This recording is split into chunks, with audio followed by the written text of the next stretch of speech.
Hey everyone, welcome back to the channel. If you're diving into the world of crypto in 2025, you know how crucial it is to move your assets around securely and efficiently.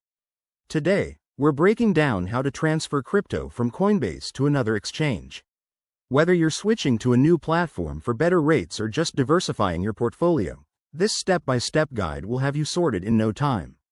First things first, make sure you have your Coinbase account set up and verified. It's the foundation for all crypto transactions. Start by logging into your Coinbase dashboard.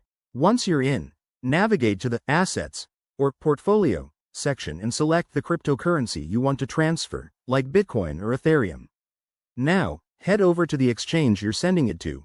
Let's say Binance or Kraken. There, generate a wallet address for the specific crypto you're transferring. Double-check that the address is correct because mistakes here can lead to lost funds.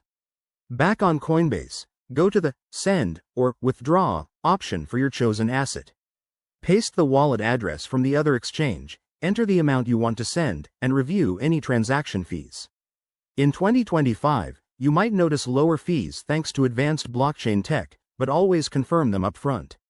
Hit Confirm, and you'll get a verification code via email or app. Enter it to finalize the transfer. Keep an eye on the transaction status. It could take minutes to hours depending on network congestion. Pro tip: use two-factor authentication everywhere to keep your assets safe from scams. And remember, once the transfer is complete, check your new exchange's wallet to ensure everything arrived. That's it, you've just mastered transferring crypto like a pro. If you found this helpful, give it a thumbs up and subscribe for more 2025 crypto tips. See you in the next video.